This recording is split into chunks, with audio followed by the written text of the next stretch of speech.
Afternoon and welcome to our webinar. My name is Paula McCain. I'm a recovery business advisor for the North Central Texas Small Business Development Center. Today is National Strawberry Cream Pie Day and National Teachers Day. So send a teacher a pie. The SBDC is a leading provider of assistance for small businesses. We are grant funded, and because of that, we can offer webinars such as this to you at no cost. And today's webinar is the Creating a Bankable Loan Proposal, Part 3.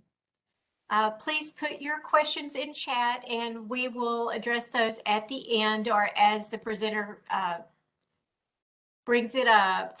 Welcome today, the star of the ASBDC conference, Rebecca Schultz.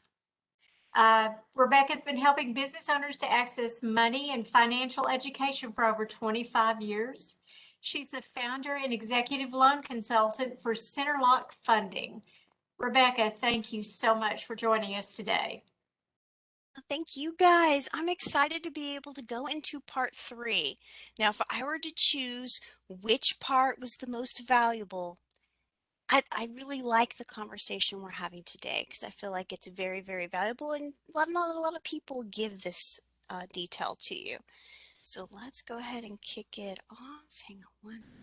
Swap it out. Okay, so here we are. We are talking about creating that bankable loan proposal. My name is Rebecca Schultz. Hopefully you've already gotten acquainted with me now, but if you haven't, I love money. All right, I love money, not just for myself, but I like to share the wealth. And so these conversations are helping others tap into a skill set that I started honing over decades ago. All right. And so I'm bringing all of that type of love and support to those within the program. All right. So I know this is not as colorful as that you would like to see, but this is so true. And we're going to base the conversation today off of this quote. Never underestimate the power of a good story. All right. Now, if you're like, but I'm talking about loan proposals, I'm going to tell you that we're actually talking about a good story, right? And you've got to sell your story and you need to know how to pull all those details we talked about in part 1 and part 2 into a compelling story. And that's the key to part 3. All right, so let's talk about how we're going to divide up this topic. All right, we're going to go into the importance of your loan narrative. I know it feels like we're in an English class. I promise you, I'm not going to grade you on spelling. All right, that's not what it's all about. But I do want to make sure that you're connecting all these pieces into that story that's going to win over that investor. All right, so then we're going to talk about crafting the winning narrative, right? Again, weaving all of that together. We're going to talk about these key components that you need to really analyze and make sure that they're present within your proposal. And you've got the support documentation. Remember that? We talked about it in part 1 and part 2. The support documentation that builds that compelling story. We're going to go over lender dislikes and lender likes. We're going to call that lender or investor dislikes or likes. And then we're going to go over some tips that I want you to carry with you for all eternity. All right. Okay. So let's move forward to the importance of that loan narrative, right? It feels like we're in a library, but I want you guys to know that details do matter, right? So we talked about in part 2, that last time we were together, the different types of personalities that you're going to encounter when you're trying to find investors, right? And there's that very outgoing initial person that you talk to. Then there's that very critical underwriter or as well as a very detail-oriented processor, right? So remember, details matter to these individuals, and we need to make sure that we are understanding these kind of common traits that they're looking for within this type of narrative or story. All right, they want to see specific uses of borrowed funds. So the money that you're seeking, right, the loan funds that you're trying to gather, the investment funds, how are you going to use those funds? Right, they want to see a very clear vision of how that money is going to be used within the business, to generate more cash flow, right? Because remember, a bad loan is one that doesn't get repaid back. So the ability for that business or company to generate cash flow, right, and really compelling case as to why you need the funds to improve cash flow needs to be present. All right. Then you want to make sure that there's some really measure of certainty within the opportunity or within that future of that business. Right, so if I had told you that I had this fantastic new innovation, this widget that I make, and everybody's going to love it, right? You would be looking at me side-eyed saying, how do I know these other people are going to love it? How do I know it's not going to flop, right? That's the measure of certainty that you need to build into your narrative to win people over. All right, now you can measure certainty in different ways. One is going to be a proven test market, right? So let's say you've got that widget and you've got all these people signed up to buy the widget on a waiting list, right? That would be a measure of certainty that those sales are going to go through, right?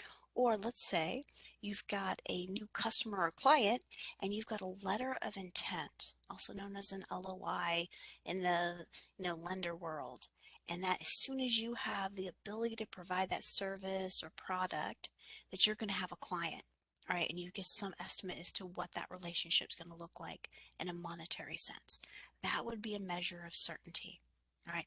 What investors don't like is, again, that whole conversation like you're going to build it and they will eventually come, but you can't say how they're going to come. Not a good conversation. That's not a good narrative.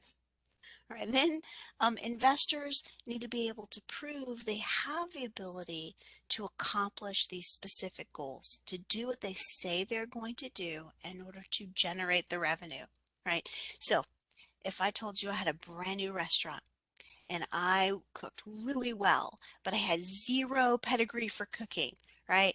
All I could provide you was like proof that my cats or dogs love to eat my food. You'd probably looking at me side-eyed, right? But if I had awards and I had worked for really fantastic restaurants, right?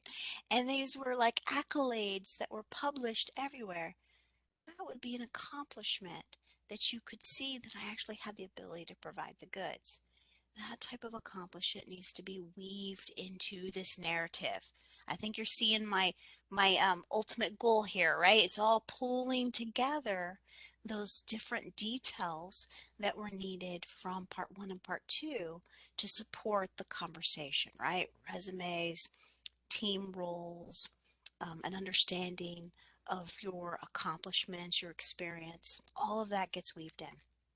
All right, then we need to show that you have the ability to repay back the investment. All right, we talked a lot about that in part two. Remember, I shared with you some ratios. We talked about the TIE, right? Times interest earned. We talked about the debt service coverage ratio. So you need to run those numbers for yourself to show and have confidence that your investor is going to be able to get their money out of the deal, right? If you know that you can show that and the amount that you're requesting is reasonable based off of that future revenue, you're going to go a long ways in that investor conversation. All right, now this is one you probably didn't hear from me. This is more new. This is part of today's conversation, and that's that you don't want to rush these individuals supporting you with investment funds, right? You don't want anything that's going to seem like you're pressuring them to make a quick decision. We talked about the processor, who's very detail oriented.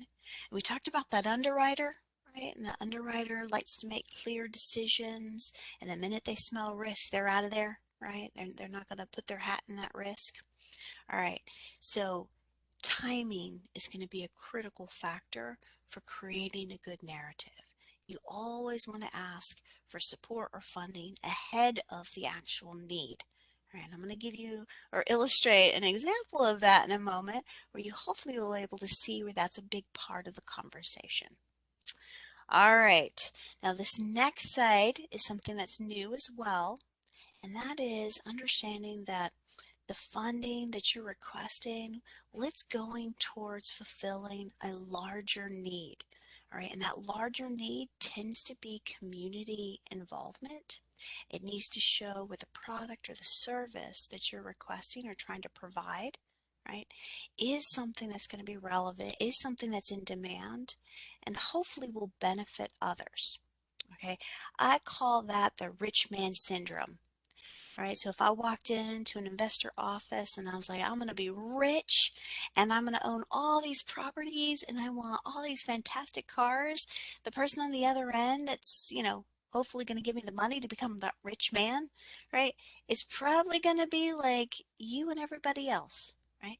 But if I came in there and told them how I was going to solve a problem or I was going to support the community, right, that's something that invites other to a larger cause, and that is something that you want to weave into your narrative.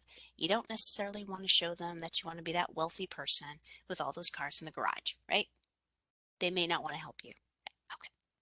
So I wanted to give you some examples of the different stories or narratives in comparison to those little components that we talked about, those details.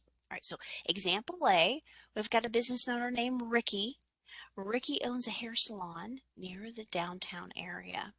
His landlord invoiced him for an increased lease expense for CAM charges. Okay, so remember CAM charges, that's the taxes and the, keeping up with the maintenance on the building, something that they signed to an agreement. But sometimes those fees go up really high at the moment's notice, and there's nothing you can do about it. Welcome to real estate. All right, so CAM charges just before Christmas, so before the end of the year. Now, Ricky knows that he's going to have to juggle payroll. He promised Christmas bonuses to his employees, and now those CAM charges are due, right? And if he doesn't pay those CAM charges, he's not going to be able to keep his lease current. So you can feel Ricky's stress here, right? So he needs to find $25,000 in a 2-week time frame in order to meet all these commitments. Okay, so to solve Ricky's problem, Ricky runs out to his banker and he needs an emergency loan. Right? He just hopes that his banker can work miracles right before Christmas. Ooh, okay, that's example A. How you feeling? Does it make you feel good? You're starting to feel stressed out? Okay, good. Let's move on. Let's see example B. Okay, so we've got Zach. Zach was just awarded a new contract for his logistics company. All right, the contract's worth 1.1 million over the next 12 months. All right, Zach has been planning for this event. All right, and he's already located the trucks that he's going to need. He got a broker involved, and they've arranged for a reduced price, which is well underneath the retail value. He's got all his documentation for that. Zach also has 20% down. He's going to contribute. We call that skin in the game. Remember that? He only needs to borrow 80% of that asset purchase price. Now, the contract starts in just over a month, so he's got a little over 30 days, and the trucks would be needed right around that same time. So Zach puts a call into his banker and asked about pricing options for the purchase of those trucks. And he did that the same day that he signed that contract where he's got a guarantee for that 1.1 million over a year. Two different narratives, right? Two different stories.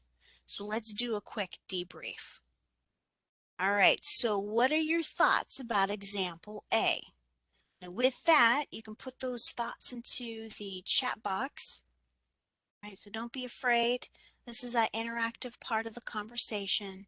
Remember, example A was Ricky with the hair salon, right? It's almost Christmas. He's got to make that bonus.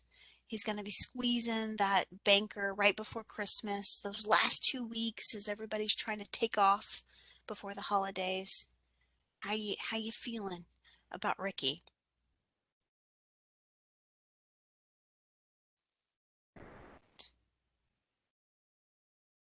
I love that. Ricky should have been prepared, right? Ricky didn't know in his own credit. He didn't know. It just came out of the blue. It bit him. All right. So now let's switch it. What do you think about example B? Zach, right? Zach, who's been working for this proposal. He's got that signed contract, that money. It's almost in the bank. He just needs to perform.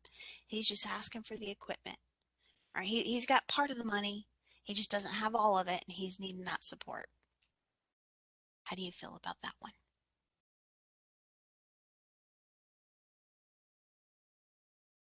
Just giving you some time.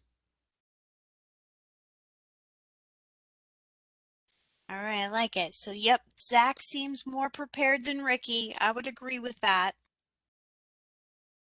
Yep, okay. I'm seeing people favor that example B. All right, so I think we're going with example B, which is more likely to be funded, right? They're given time for that conversation. They're providing some of the answers that we just talked about were going to be necessary, right? Now I'm going to ask, now we know that we like example B, that seems like something we go with. Let's focus on example A, right? How can we help Ricky be better prepared? What can we do? Right? So what are those details? Specific use of borrowed funds. Do we have that in example A? Well, we know that he needs money for the CAM charges. We know that he's got to come up with bonuses for those employees, and he's got payroll coming due, right? So we kind of have a use of funds. Is that good enough? Do you think we could do better with those uses of funds? I know I like to kick that around, right? People are like, that's a use of funds, right? Remember, you need to make sure when you're talking about use of funds, how much in specific detail needs to be illustrated, right? So for Ricky to strengthen this conversation, I would expect to see maybe a copy of the invoice for the CAM charges. And maybe I was going to connect that narrative for Ricky to his historic conversation. Maybe his CAM charges were never that high, right? Maybe he can go back in time and show that last year the CAM charges were a fraction of the cost, and this just came out of nowhere, right? However, you can lay into the narrative that Ricky just wasn't lazy, right? That Ricky was literally caught by surprise and show that this is legitimate cost. He's just not trying to ask for money that's going to go out the window and fly away. That would be in Ricky's case. Right. We need to have a clear understanding how this money is going to generate more cash flow. Now, in Ricky's case, can we see that? How is this money going to generate more cash flow for Ricky? It's a good conversation, right? Because I honestly don't know. So that's a conversation for Ricky to figure out. How can he show that staying in that building and paying his CAM charges, right? And keeping his employees is going to help him generate more money. That's going to be a stretch. But that's the type of battle he's up against in his narrative to show how this is actually going to improve or help him. All right, then we've got to measure with some certainty that this is a good opportunity for the bank or the investor. So that $25,000, is that a good opportunity for the bank or the investor? If you're saying no, all right, in your head, you're like, I don't know how this cat's going to pull this off, right? That's what I'm wanting from you, right? I want you to be able to see how maybe your future requests line up against these very clear questions in these investors' minds and how you start to try to cultivate a response ahead of going into that door and asking for that money. All right, so borrowers have to show a proven ability to accomplish specific goals. Ricky has that. All right, so he has been in this beauty industry for a period of time. He's already been operating. He meets that requirement. All right, hopefully he's got financial stability, and through his historic cash flow, he can show that he can repay back that $25,000, right? That's something that he needs to go back and he's got to see if he's got his tie, right? His times interest earns or his debt service coverage ratio before he walks into that lender conversation. If he's got strong cash flow, right? That's fantastic. But we're still up against a lender trying to figure out why he didn't reserve enough money to support this immediate need, right? That's still going to be a concern. So he's got to craft in his narrative why that's happening right now and why it's caught him off guard.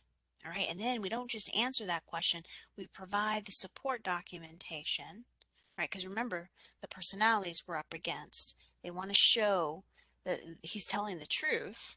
So we need to bring into that narrative support documentation.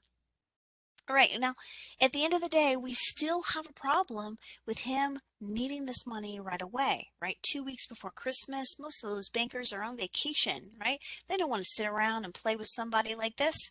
This is not convenient for them, all right? And you might say, but he has a need.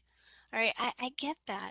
But at the end of the day, he should be a little bit more ahead of the ball, right? Or if anything else, try to make this a very quick and easy decision by bringing a very strong loan package, right, with all the documentation and support to that lender. Now, I will say with the holes that we see in this conversation where we know we could strengthen them, there's still a possibility that Ricky can pull this off if he prepares the right loan package. How many people agree? He could pull it off, right? It would have to be a very compelling case. He'd have to win it in there.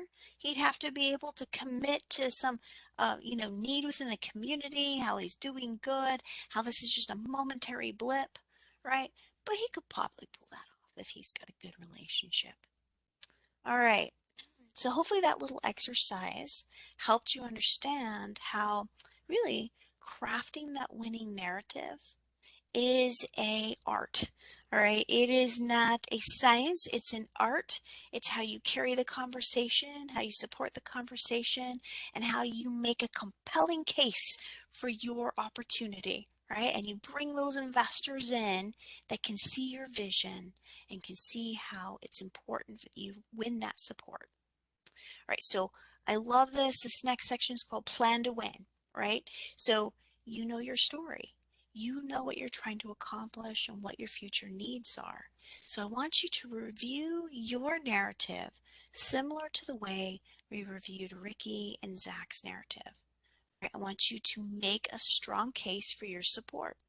How is helping you could be advantageous not only for you, but for the investor and for those within the community or those using your products or services. Okay? Provide the details that you need in order to show that your story is true, that you can back it up with the support documents. Okay, so think about Ricky's conversation. Key areas of support that he would need to provide in that narrative would be the CAM charges, right? Showing this was out of the blue. Maybe backing it up with other CAM charges showing that in the past he never had that steep of an increase. Right? Maybe showing that he's financially fine. This just kind of hit him from left field and he's making decent money, should be able to pay this back and this not be a problem in the future, right? That financial support, the CAM charges, whatever support documentation to show that what he's saying is true, that's going to be important for him to gain the confidence of those investors he's seeking. All right, so support the story by finding your holes, right? That was that narrative that we compared. We identified the holes for Ricky in that, right? We need to identify those holes and to be able to craft the right response, winning us the support. And then remember, we can't just say it, we have to show the support documentation. Right. In all your investor communications, I want you to remember this little term. We use it all the time in my world, right? It's called the EEC method. That's the efficient, effective, and compelling communication method. So EEC, efficient, effective, and compelling. So when you're communicating with your investor, right, your narrative, your story, it's got to be EEC. You can't drag on about how your landlord is just awful and how he could have done better in managing his property and now that's falling onto you, and that your colleague next door is going to turn around and go under because your landlord's putting them out. Nobody wants to hear that. I'm just going to tell you right now, don't do that, okay? That's not EEC. All right, you got to be the person that's got the plan of action, that's going to be efficient. You're answering the questions, you're doing it in a compelling way, knowing the story, right? And you want to be in and out, okay? Just remember, all communication, EEC for this type of conversation. All right, and then you have to make sure that you're identifying and reducing those investors' risk. Okay, so identifying risk is thinking about being in that lender or investor's shoes, right? So what are ways that you wouldn't get paid back? What could be a problem that might come up out of the blue? Competitor, more unexpected expenses, right? What is that potential risk and how are you going to mitigate that for not only your benefit, but for the investor's benefit, right? You want to make sure that you're weaving that mitigating risk conversation into your narrative, all right? That is planning to win. All right, everybody on the same page, right? Well, it doesn't stop there because we do have what we call the power of feedback. All right. And so, what a lot of people, I think they put all their hopes and all their dreams into one basket, right? And remember that whole adage about putting everything in one basket? Never good. All right.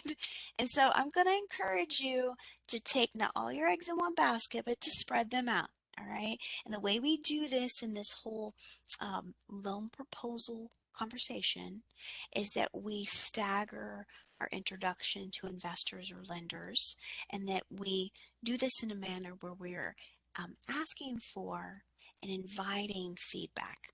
All right. And so you're going to go ahead and pitch your narrative, right? Your compelling story. You're going to come up with an EEC way to state this, right? You're going to have a strong package to back it up. And even with all of that, right, and feeling confident and going into these conversations, you want to do it in a way where you're going one at a time and that you're collecting the feedback from those investors and you're building a stronger pitch. Okay, so maybe feedback from one investor is you don't have enough skin in the game. You don't have enough equity being injected. They want to see more. Be open to that feedback. Don't run and hide, right? But be open, encourage, engage in that. How much skin in the game or injection would you like to see? Right? How could I maybe, in, turn this around to sweeten the deal where it would be attractive to you? Maybe you can't do it, right? But that doesn't mean that you don't ask the question, because that type of feedback or conversation is going to help you be prepared for the next investor, right? And it could be as simple as saying, I know you may want to see X amount of capital injection, but I'm going to go ahead and do XYZ to help mitigate this risk, right? Mitigation, because they're looking for more skin in the game. I've already injected XYZ into this conversation, reframing the conversation, addressing the risk, and it gives you that stronger first impression, right? So remember what we talked about first impressions. They are lasting impressions. We went over that in part one and part two. And so remember, you don't go into a date with your teeth not brushed and your hair all messed up, right? We're going into these conversations, we're combing our hair, we're creating a strong package, we're reinvesting in it, with each new investor crafting it to what we know they want to see.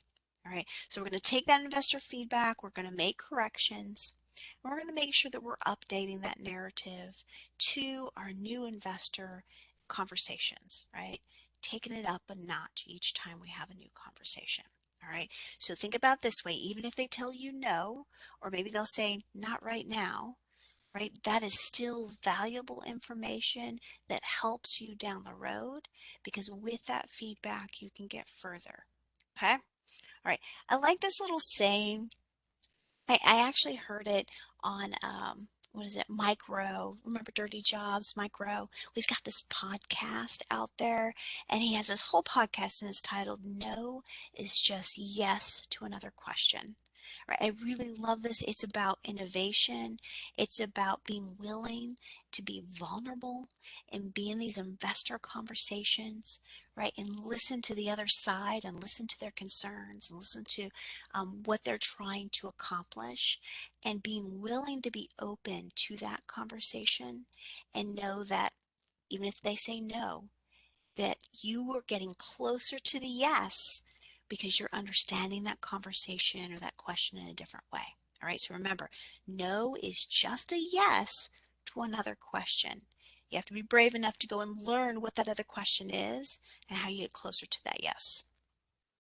All right, so now we're switching. All right, now we're getting into the weeds a little bit more.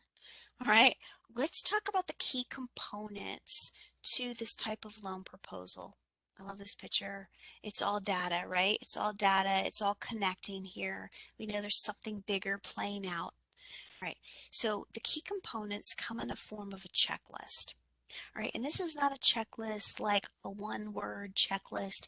This is a checklist more of an understanding of what they're looking for and what you're trying to come up with in this narrative conversation, this story that you're telling. Okay, first on our list is a detailed record of how much money you need, all right, and how those funds will be used to support the business. Remember, that's that sources and uses of funds we just talked about. Now, if you're coming at it and you're saying, I just need 150,000, or if I could only get, right, you're using wishy-washy language, you're not being specific, you're not allowing investors to feel as if you're confident that you know exactly what you need, right? You're missing the ballpark.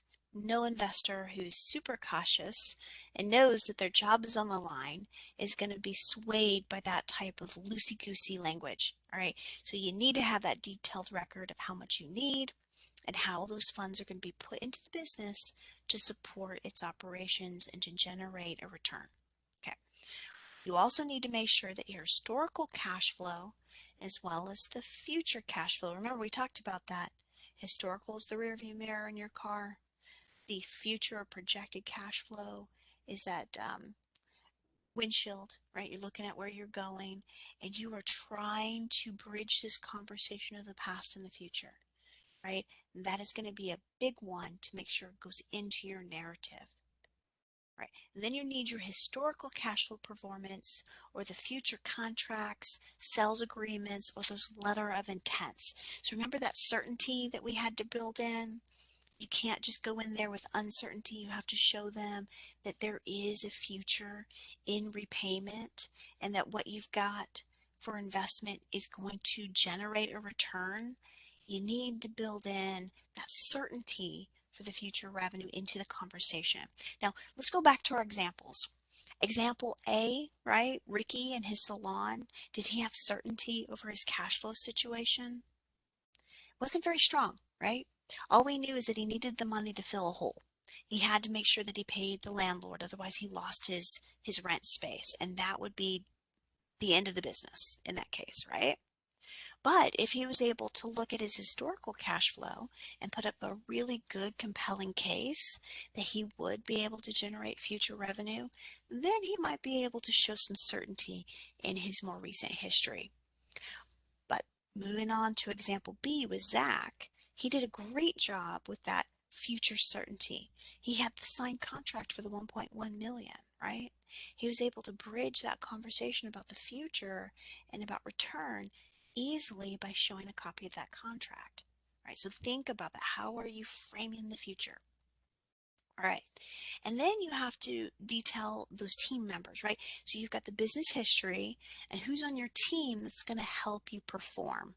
All right. So I want you guys to make sure that you're not stating that you're going to hire, 10 new contractors that are going to do these different functions and that you're going to just sit there and watch over them.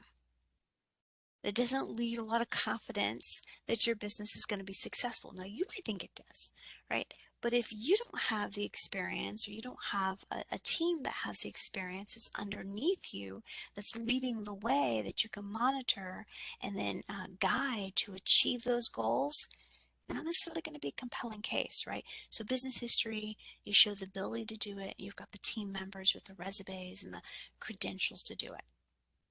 All right, remember we talked about the financial capability to do it? There you go. You got your debt service coverage ratio. Remember, we talked about that last part two, where you're at least making for every dollar of debt that you're creating. You can show that you have or will make $1.25 to replace it. There's that measure, right? You have to be able to show that type of certainty within your loan package. All right, and then please, just for the sake of clarity and allowing for the lenders and investors to breathe and not feel pressured, which is a critical component, allow for at least 30 days plus for that loan review, right, and the lead time for the investors.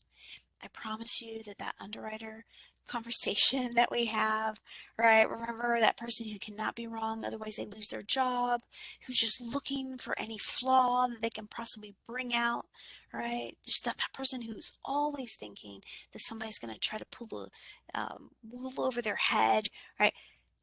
Please avoid that stress by allowing for at least that 30 days. It's a whole different conversation when you do that. Right. And then make sure that you've got a strong connection between that loan request and the community benefit. Remember, no fat, rich owner syndrome. Okay. Nobody wants to support that guy who's got those 20 cars, luxury cars sitting in the garage and has zero jobs created for the economy, right? Who's just basically a tick. All right. Don't be that person. Show how you're going to provide some benefit to others around you and to the community. That's the type of investment that investors want to make. Okay, so with that being said, hopefully that was really clear. I'm going to go ahead and just go over investor or lender dislikes and then investor or lender likes. Right? So look at this guy. He's just giving this pouty face. He's not happy. He doesn't like it. All right. So what does he not like? He doesn't like holes in the conversation, right? Not going to be excited about not knowing where the money's going or what true benefit is going to be provided to the community. Or maybe you're just not able to answer some obvious questions, right? No holes in the conversation. Be clear.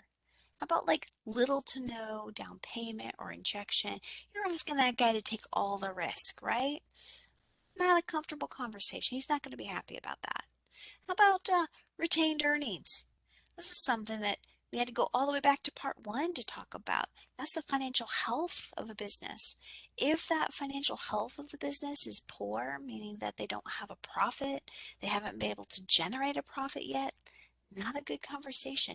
Doesn't mean it's like a nail in the coffin, but they really don't like when you haven't been able to be profitable or the money hasn't stayed in the business to support itself and you're asking for outside investment to support it, right? Not a good conversation in most cases. Or they don't like it when the story that you're telling, the narrative that you're telling, doesn't match the financials. All right, so think about it this way. I walk in and I say, I've done so great. I've been open for 5 years in business, and every year I've gotten a higher profit. And then you go back and you take a look at my tax returns, and every year I'm claiming a larger loss, right? The story doesn't match the numbers, right? They will walk away from you quicker than you could possibly imagine in that scenario. So make sure your numbers match your story. Don't try to fib, right? Or if you're telling the truth and you're fibbing to the IRS, that's another problem. Another problem. All right. I also encourage you not to ask for too little money or investment and not to ask for too much. This is a Goldilocks affair, right? You want it just right. Remember that whole understanding of what you need and how it's going to be used to uh, support the business. You need to make sure that you have a compelling case and you can back it up. If you don't get enough money, you'll fail, right? The investor doesn't want to be a part of a failing business. If you ask for too much money, right, then you're increasing the risk to the investor that they might actually lose more money in the deal than it's actually necessary. So make sure you've got a compelling case that you're Goldilocks and you're just right. All right, so companies that can't manage risk, meaning they don't see the risk, Or if the risk is present, they're not, kind of mitigating it. They're not watching for it, or they're not anticipating it. It could just hit them sideways and the business would fail. That is a dislike. All right. That will get you nowhere in the situation.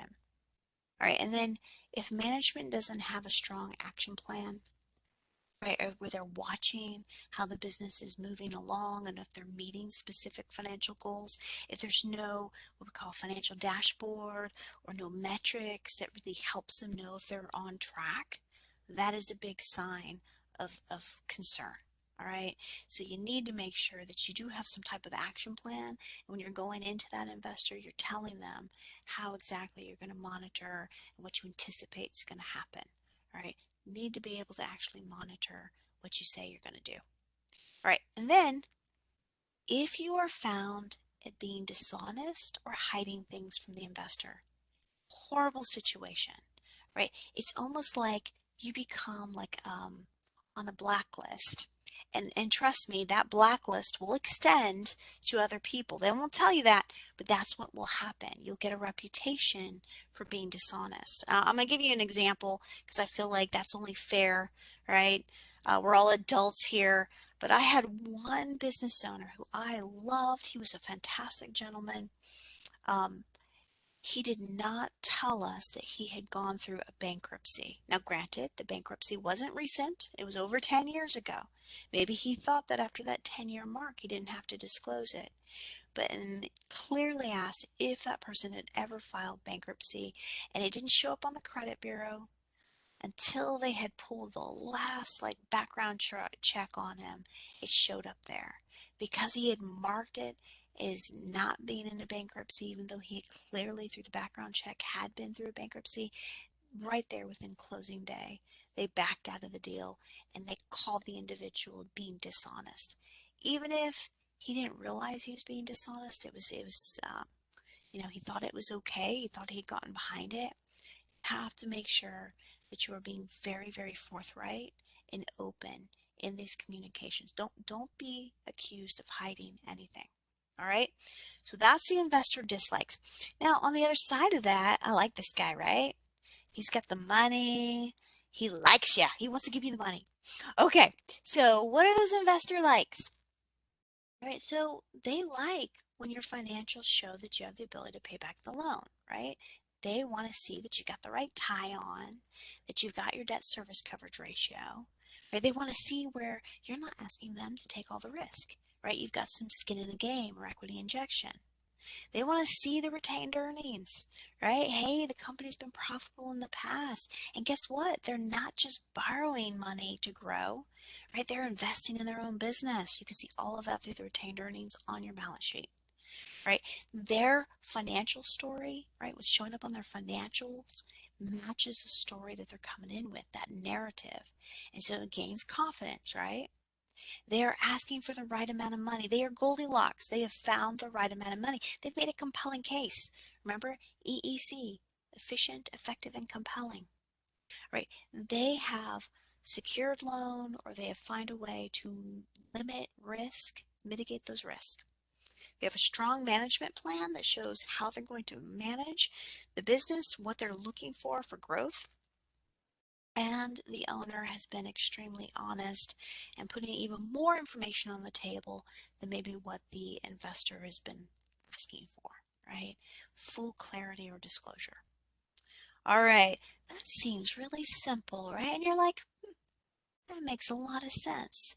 Well, I hope it does. I hope it does because it is common sense. There's nothing out there that you guys don't know or that you can't learn. This conversation is actually relatively simple, right? It's just you need help maybe seeing it all in a compelling way. But that doesn't mean we just drop you off. Let's talk about some tips, right? Going forward, there is a special setup for success metric here. All right, I want to set you up for success. I want you guys to go out there and find the money and to look amazing to investors. That's the whole goal in this conversation, right? So, my advice to you is to create a secured or encrypted online file that you control. Now, if you're like, that doesn't work, Rebecca. I've talked to my lenders, my bankers, they can't access anything. It's all secured. Okay, that's fair. Bankers are notorious for security, right? They have to be, right? But I guarantee you that they have a system that they are using that can collect the information in one foul swoop, right, and have it be secured or encrypted, right? So you just reach out to them and say, do you have an online portal or a secure method to communicate my financials? Number one, they'll love you, right? Because they'll realize you are trying to mitigate risk within your business. You're not going to fall due to fraud crimes, right? And they most likely will provide that to you. Now, why is that important?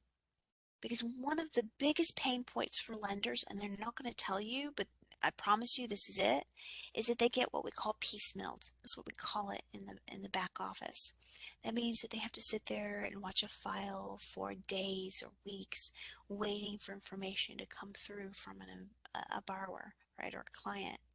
And that's painful, right? You don't get a lot of traction. You're constantly waiting for somebody to provide you what you need. It's like you start and stop all over again. If you can create this beautiful file that has all the answers in it, I promise you, you will get quick answers. You'll get quick responses, right? And they will love you because it builds a good first impression. Okay, so you're going to create that online file, right? I do recommend that if you have a way of doing it encrypted, that you can control it. You can see when people pull information or download it. I'll leave that up to you. The investors will typically have a method of encrypted or secured files. All right, I also ask that you interview those investors or lenders before they have a chance to interview you. Okay? Interview before you're interviewed. So that means you're kind of in control here. You can actually call them up and ask them, what kind of credit score, personal or business, are you looking for your files? What's good, what's not good. Ask them if they require an equity injection or skin in the game. What kind of down payment do they want to see? Right? That way you're not coming in with 10%, they really want 15%, and you don't have the ability to do 15%. You're wasting everybody's time. Okay. Next, if they require collateral, what type of loan to value, remember we talked about that ratio in part 2, what type of loan to value are they looking for? Maybe they are really strict at having an 80% loan to value, or raw land 65%, or outside investment like a specialized real estate 75%.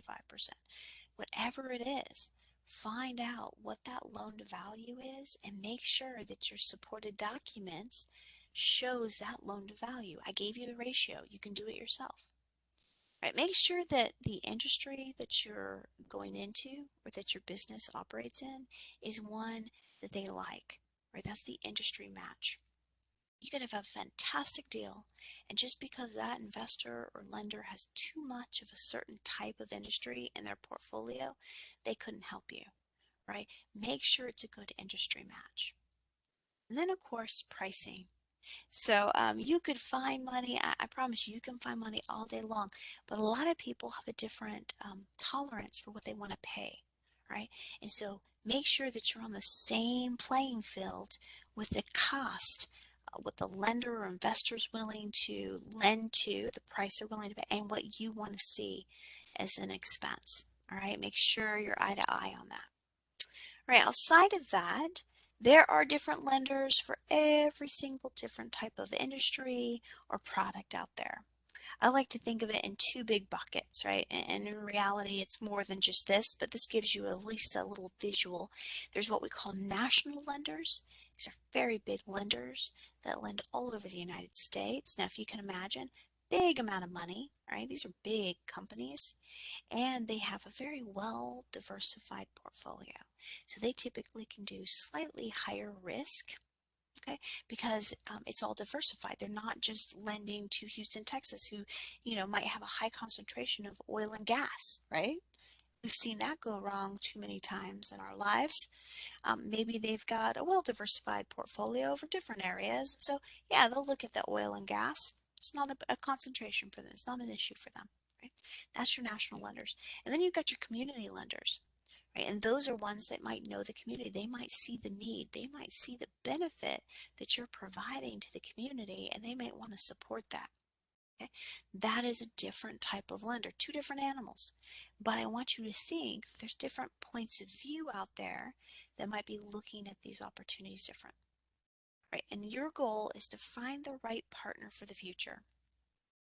So when I say partner for the future, I'm basically saying that, I'm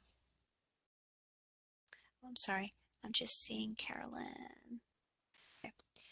Partner for the future, I'm just saying that you have the ability to find somebody who's going to want to continue investing in you, right?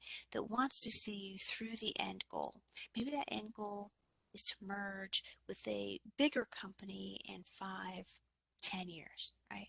Hopefully that right partner is going to want to see that vision with you and going to support you all the way through that 5 or 10 years, whatever your exit is. I was just having a conversation last week with a business owner who was going in with a community lender, and they didn't share the same vision. If they found support, financial support or means, then that lender was clearly not going to support them in the next milestone, which was an acquisition of another business. And they were clear that they weren't going to be able to do that. And we had to stop and back out of that conversation because it wasn't the right future partner. There's things like liens that get placed on collateral, deposits, uh, account relationships that get placed, right? And those are going to be bargaining chips for future endeavors. And by locking that down with one partner that's not going to see your vision, right, you're essentially allowing yourself not to find the future funding or making it much harder on yourself. All right. So think about that. That's a real big part of what we're seeing in today's economy is you want to find a future lending partner. All right. With that being said, let's move on. All right. So let's go through the summary. All right, so the whole goal is to find a strong loan proposal, right?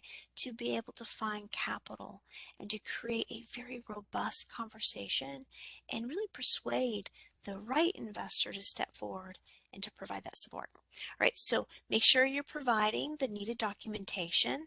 We went over this in part 1 and part 2. All right, it should answer all the questions about that business. It should be that detailed. You want to make sure that you're providing not only information, right, but communication. That was the whole topic from part 2. It's not just about information, it's about communicating. And you got to communicate around the goals and the needs of the company and the owners, right? You need that partnership around communication. You have to show that you have the ability to repay back those investors and actual share benefit, right? There should be something in it for that investor. We talked about that two-way street. Needs to make sure that you've got a two-way street and it makes sense for both of you. All right, I want you to remember that details need to be efficient, effective, and compelling. This is a story. It's a story that you were telling, you were writing, right? And for that story to really have the impact that you need it to have, it needs to be EEC, right? So remember, EEC, efficient, effective, and compelling, right? Make sure they understand it. And then avoid the lender dislikes, all right? Make sure, remember that face, that sad, frowny face. Make sure you're avoiding all of that. And you've done your interview before being interviewed. You've gotten your feedback, so you're making the most compelling case, right? Communication channels should be clear. You should be able to answer all concerns. And that is how you get funded. And when I say that, I threw this little slide in here. Right? It's supposed to make up for the really drab black slide before. There you go. There it is. There's your future pot of gold at the end of your rainbow. So if nothing else, you'll understand that, that strong loan proposal is about finding that pot of gold, finding the support, finding the help that you need. But you create that. Right, my name's Rebecca Schultz. I am the founder and executive loan consultant for CenterLock. My contact details are on the screen. So you have questions about the proposal or the presentation and you need some answers, right? I'm happy to do that. No problem. Just reach out to me. But outside of that conversation, I really appreciate everybody joining us today. And, for the last three sessions, not just today. And hopefully this provided some value to you. Thank you. Rebecca, as usual, it was fantastic, fantastic. A couple of things that came to my mind. You were talking about efficient, effective, and what was the C? I'm sorry, it just went away. Compelling, Compelling, compelling. compelling. Take away the emotion and all of that. We find so many people that are at Ricky's point, and it's hard to take the emotion out. So it helps to have someone, just my thought process helps to have someone there that can actually read read that proposal and help take out that emotion because Agreed. Agreed. And make sure that you've got that sounding board, right? That person hmm who can maybe spot things that you can't see. hmm Hugely helpful. Plus, too, like we're only as good as our networks, right? That's a whole right, other topic, but yeah. I guarantee you, like your SBDC advisors, they've got a much bigger network in this conversation with investors, with finance, with bankers, with national and community lenders than you, right? hmm That's just how hmm it is. That's just the nature of the game. And so allowing for others to step in, not only see things, but also help connect you to additional resources and thoughts. I mean, that's a game changer. Yeah, it really is. And if we don't know the answer, we're not going to make something up normally. But what we will do is find that person that we know within our network that has the answer to whatever the question may be. Great. Um, and another question that came to my mind, you're talking about the skin in the game here. Now, does that always have to be cash? I mean, something, okay, you want, I need $100,000 and you'll loan me 80,000 if I have 20,000. Does it always mean I have to have cash to give you? No, that's a really good conversation. So I'm going to share with you a call that I took last week because it was so interesting, and we broke it all down, and they were so confused because they had spoken to several lenders hmm before we had a chance to talk, and they were like, some want it, some don't. I don't get it. And then I was able to just kind of connect the pieces hmm and have them see that they're all really on the same page. It's just how you're representing the story, right? You're not being EEC here.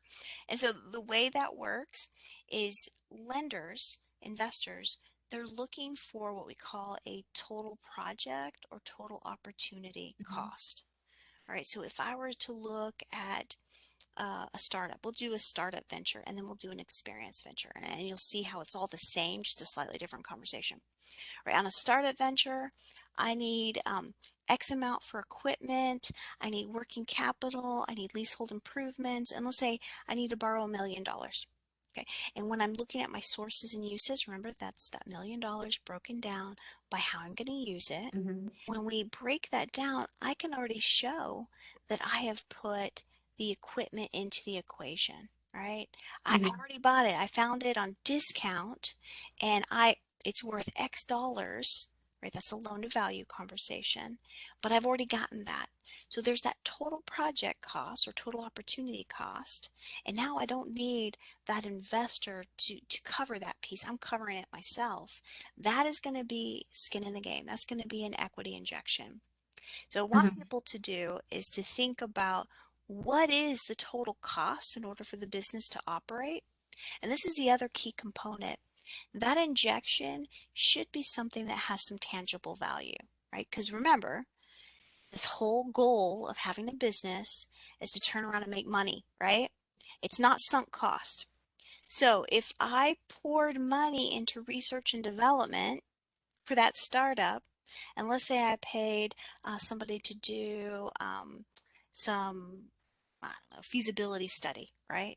That feasibility study might have been an investment into the business, but does it yield any actual return from that business? Can I go and leverage that in any conversation? And the answer is no, right? You can't really take that feasibility study very far. Hmm. That's not necessarily going to be a strong injection conversation. But the equipment is, right? Because the equipment has a tangible value, and I can turn around and sell it off as an investor if I need to, get a return back, right? That's going to make me money. The feasibility study is not necessarily going to make me money. It's just going to make me feel good about investing the money, right? All right, Hmm. so I promised you two. So that's the startup conversation. If I had an existing business, right? And I already had assets that were generating money. For instance, let's go back to Zach's conversation, right? He had the trucks for his logistics company.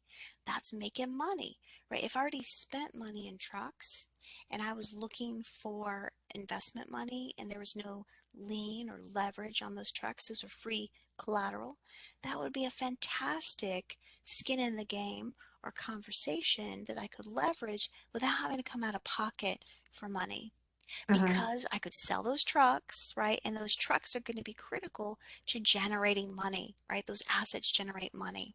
It's not something that doesn't generate money that's not going to be valuable for the future conversation. So you don't need cash, right? Hmm. Cash may be important in some aspects. You can leverage existing investments, but they need to be in the conversation of an asset that's going to generate a return in the future or have some valuable component to revenue. Gotcha. Gotcha. Oh, good discussion. Good discussion. See, as always, you're wonderful. We do appreciate you and we thank you so much for what you bring to our table. Um, just want to mention to everyone that you'll be receiving a survey. And if you would please fill out that survey, send it back to us. Tell us what you would like to see, what topics you would like covered in the webinars that we provide. Um, just want to mention that you can visit our SBDC website at sbdc.nctc.edu and you can register for our upcoming webinars. And here's a list of some of our upcoming webinars. There are a whole bunch more after this, but tomorrow we have Lorna Kibbe coming back, continuing the discussion on presentations. We have a new presenter coming starting next week talking about the art of the sale. He's got psychology of selling, the science of yes, and overcoming objections. Um, that really should be a really interesting topic to explore. Then Lorna's back, and then we bring back Eric Spellman to talk about something that is so crucial nowadays, how to rank well on Google. So you can visit our website and you can register for these webinars. You can also get our contact information. You can schedule an appointment with us and you can find all sorts of resources that already exist on our website, including our newest tool called Size Up, where you can actually key in your information and you can find industry information. You can find competitors in your area. You can find all sorts of data, just lots of interesting stuff. And it's been a wonderful experience this afternoon. Thank you so much again, Rebecca. And I also want to thank the Small Business Administration, the state of Texas, North Texas SBDC Regional Office in Dallas, and North Central Texas College. With their funding, we are able to bring you webinars such as today's and all types of resources to you at no cost. Thank you all for joining us today, and we look forward to seeing you tomorrow. Remember, designing your presentation starts at 10 o'clock. Be sure and join us for that. And thank you all again. And we're going to end the webinar today. See you tomorrow. Thank you.